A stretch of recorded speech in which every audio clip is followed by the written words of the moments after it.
पहली सर्व समीकरण हमारी है a प्लस बी का होल स्क्वायर। क्या पढ़ेंगे इसे? a प्लस बी का होल स्क्वायर, मतलब पूरे पे है, ये स्क्वायर a पे भी है, ये स्क्वायर b पे है, इसीलिए पढ़े a प्लस बी का whole square is equal to a square plus b square plus 2ab।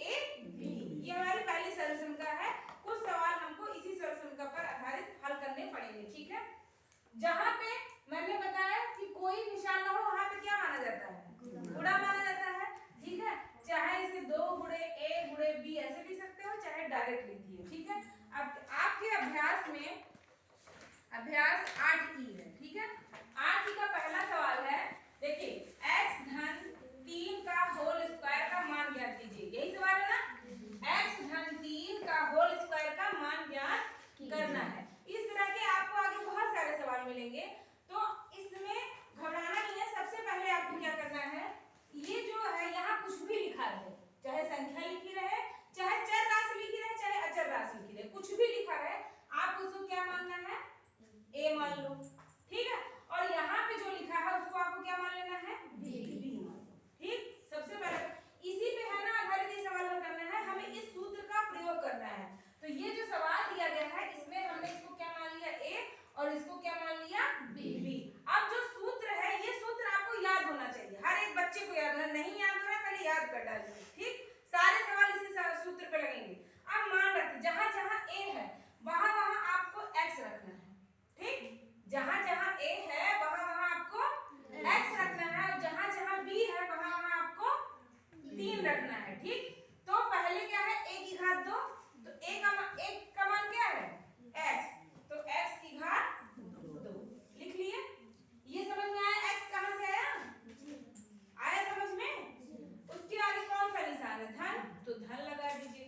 फिर आगे क्या है? b, तो b का मान कितना है? 3, तो यहाँ आप लिखेंगे 3 की घात 2, ठीक है। फिर आगे क्या है? फिर आगे क्या है? 2 गुणे a का मान क्या है? s, तो x लिख दिए। फिर गुणे क्या है? b का मान कितना है? 3। ये स्पेशली हम इसलिए बता रहे हैं जो हमारे कमजोर बच्चे हैं, ठीक है, जो कभी नहीं हल किए, ये सवाल हम बता चुके हैं, पढ़ा चुके हैं।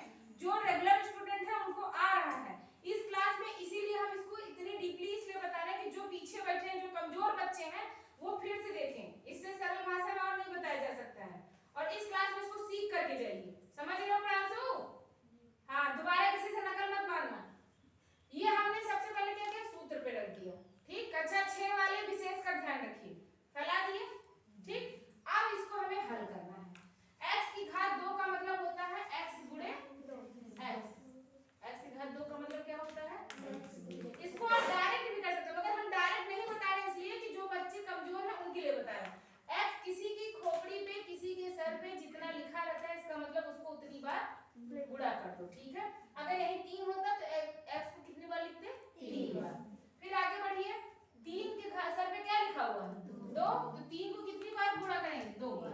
3 गुणे 3, 3 गुणे 3, जितनी बार लिखा है उतनी बार उसको गुणा कर दो आपस में, ठीक।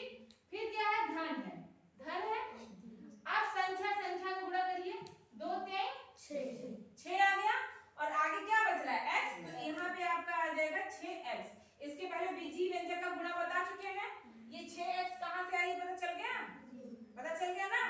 आगे देखिए, अब फिर यह x गुणे x, एक घात यहाँ है, एक घात यहाँ है, घातें जुड़ जाएंगी, तो ये क्या हो जाएगा? x की घात 2।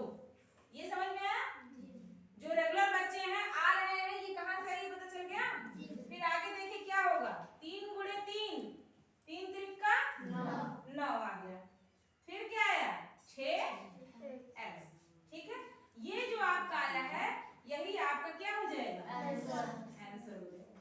तो पहली सर्व समीकरण पर ये सवाल हो गया। आ गया समझ में? कि का सवाल और बताएं?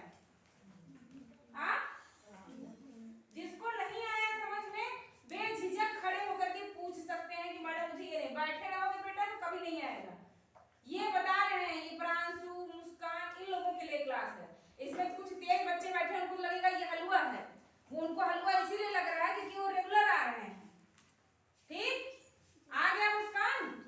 हाँ, तो ये सवाल अभी हम देते भी हैं, और इस बार कोई किसी को दिखाएगा नहीं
2 धन